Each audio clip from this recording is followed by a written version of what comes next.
What was the saddest fictional character death for you? Those little shoes in Who Framed Roger Rabbit. Forgot about that one. Watching those little guys get dipped was the worst.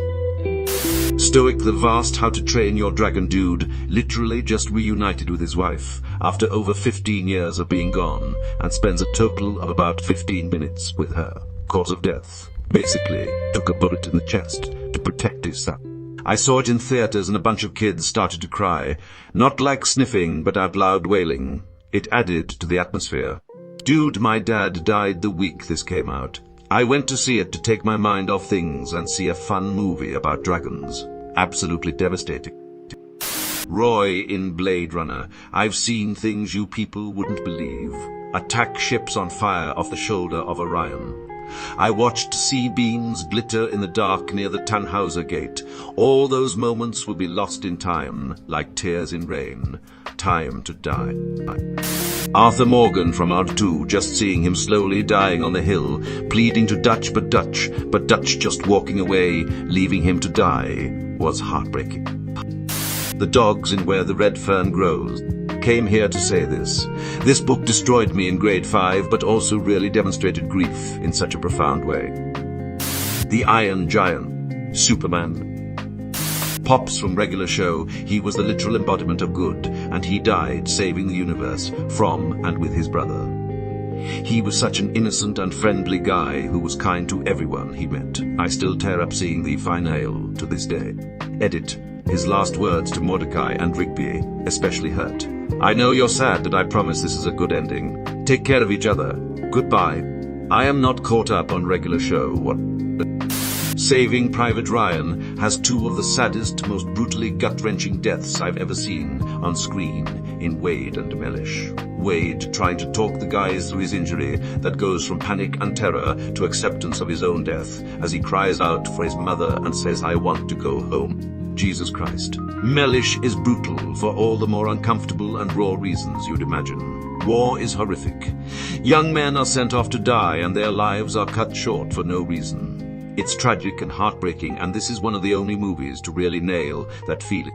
Wade was Guy with a stomach wound after getting hit by the mounted Meg, right? I remember having nightmares about that scene for weeks. Wade's monologue in the church the night before as well. Talking about how no matter how hard he tried to stay awake, he'd fall asleep, but act like he was asleep when his mom came home early. Giovanni Ribisi really brought that character to another level. His death is burned into my mind without the gore and violence of Mellish's. I've seen the movie several times, and I feel like I'm sitting next to him watching the life leave his eyes every time. Truly incredible acting and directing. Henry Blake. Master. The scene in the operating room. The actors weren't told about it, just called back for one last scene shoot, and Radar walks in and tells them. The silence is amplified by the sounds of instruments still working. Haunting. Piggybacking off this, the guy they tried to keep alive so his kids wouldn't remember Christmas as the day their dad died. That one gets me just thinking about it. Radar put a mask on it. The outcry from fans was so massive at the time that the producers promised to never kill off a main character again.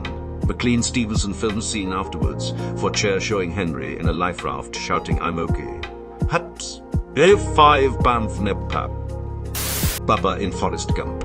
That whole scene had me wrecked.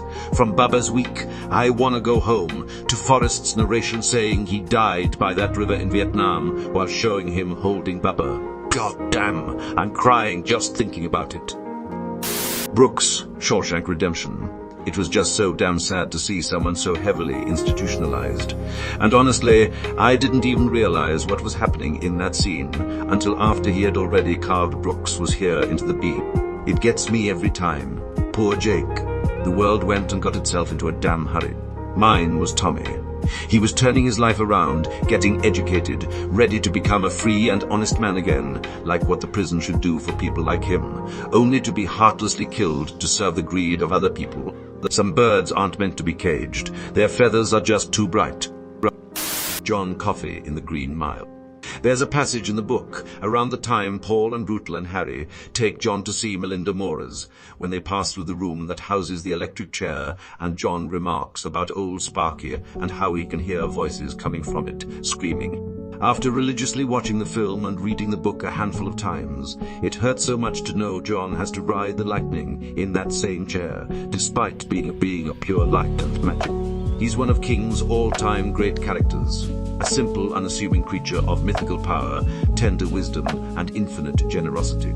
You tell God the Father it was a kindness you done. I know you hurtin' and worryin', I can feel it on you, but you ought to quit on it now, because I want it over and done. I do. I'm tired, boss. Tired of being on the road, lonely as a sparrow in the rain. Tired of not ever having me a buddy to be with, or tell me where he's coming from or going to or why. Mostly, I'm tired of people being ugly to each other. I'm tired of all the pain I feel and hear in the world every day. There's too much of it. It's like pieces of glass in my head all the time. I remember watching this at the movie theater back when it first came out and bawling my eyes out. I didn't want people to notice, so I tried as hard as I could to contain it until I turned back and saw the whole movie theater was crying. It was such a relief to finally let it out, lol. Please, boss, don't put that thing over my face. Don't put me in the dark. I'm just afraid of the dark. Rest in peace, Duncan. Rest in peace. Ellie from Up gets me every time. Sometimes I wonder how movies ever took off when the first ones were short with no sound. Then I remember the time a 10-minute animation with no dialogue absolutely wrecked me. It's a goddamned masterpiece, and I hate it. He can't see without his glasses. Goddamn bees. I have never seen The Fox and the Hound, Land Before Time, or Never-Ending Story. I have seen this scene, and that enough movie-induced childhood trauma for me. Thank you. Littlefoot's mother's death. My son fell in love with this movie when he was 3 or 4, and every time that part would come on, I would have to leave the room because no matter what age I am, I will always get emotional. Something about the music and the overall vibe that really just punches me in the gut. Fives. He was so close to stopping Order 66, but nobody would believe him. I'm literally so attached to the clones. Every single death was just rough. I mean Hardcase, Waxer, fucking Jesse, Echo, Heavy, 99, Jesus. That whole show was rough. His warning saved Rex and Snips. Gwen Stacy hitting the floor. As a die-hard Spider, man fan's childhood, I knew it was coming, and I'm so glad they incorporated her death into the film because it's one of the defining moments of Peter's character in the comics, but that didn't make it any easier to watch. I'm pretty sure my wife audibly gasped when it happened. Wilson from Castaway. What an amazing film that a volleyball made me cry. Wilson. I'm sorry, Wilson. I'm sorry. My God, I'd never cried over anything like that stupid volleyball. Boromir, my brother, my captain, my king. They took the little ones. Tadashi Hamada from Big Hero 6. Dude was working on a robot to help others and died in an attempt to help others. What a guy. Someone has to help. Right. I was like, what the fuck is the point in finishing this movie now? I legit thought the hero died. So glad I finished it. I rewatch it sometimes. And I'm an adult with no children. It's a tearjerker. Matthew Cuthbert, Anne of Green Gables. Leslie Burke, Bridge to Terabithia. I didn't expect it at all. It said family fantasy and was made by Disney. This one broke me. Totally unexpected my daughter was around the same age at the time. Loved the film, but I'll never rewatch. Still hurts all these years later. I was going to say this. Also, fun fact, in high school I played Leslie Burke in our production of the stage version of Bridge to Terabithia based on the book. The movie did not come out until many years later. Not a dry eye in the house. I peaked in high school. Brendan Fraser's characters in Scrubs.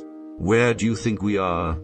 I watched Scrubs for the first time during the early days of the pandemic with my roommate, who absolutely loves the show. I loved Brendan's character when we met him. He was funny and charming. Then we get to the episode, and I'm not the best at picking up subtle hints and enjoyed the entire episode. Then we get to the scene where Cox is standing outside in the suit talking to Ben, and it hit me all at once. I understood what was finally going on, and I paused it. I turned to my roommate with tears in my eyes and I said, "How dare you? You told me this was a fun show." My heart is broken right now, easily the best episode of the series, and I was able to experience it without any spoilers or nothing. Artax. I swear that horse dies earlier and earlier each time I watch the movie. He's gonna die in the opening titles before I know it. But much like Leslie in Bridge to Terabithia, the death is so much worse in the book. In the book, the horse freaking talks while he's dying. He describes how pointless it is to continue and how he wants it all to end. I didn't think I could be re-traumatized by a fictional death, but there you go. Maes Hughes from Fullmetal Alchemist Brotherhood. His funeral always hits me so damn hard. Mommy, why are they putting Daddy in the ground?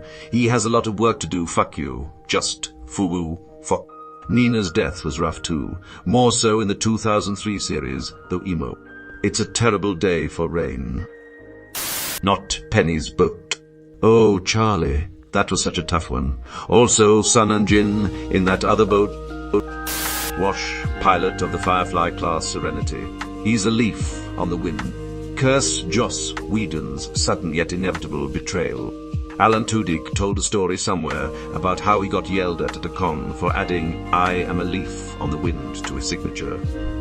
The person got upset because it reminded them of Wash's death.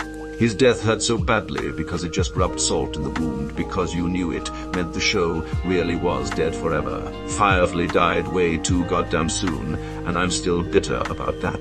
Watch how he sold. Country Mac. He was not the kind of guy who could score a point in a black belt tournament. Mufasa's death gets me every time. I just watched Lion King with my daughter, and I knew the scene was coming, and I was worried it would be too hard on her. When Simba is like, "You gotta get up," I was like, "You gotta get up." I was like, "Yingvam, this is too much for my hormonal app." Charlotte. Uncle Iroh singing to his dead son. Damn, now that was sad. Especially because even when asked, his replacement refused to sing the song because it was Mako's song. In memory of Mako. Fuck, I'm crying right now. That show made you care for a war criminal more than the main character. I'd watch a whole season of Eros T review that character was too good. Shireen Baratheon from Game of Thrones. It was Sir David's reaction that got me. From finding the stag he carved for her in the remains of the bonfire to confronting Melisandre after the Battle of the Bastards. I loved the girl like she was my own. She was good. She was kind, and you killed her. That wasn't sad. It was horrifying. Arnold in Terminator 2 every single time. I know now why you cry, but it's something I can never do.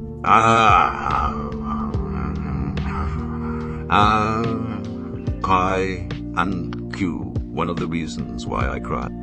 Finnick.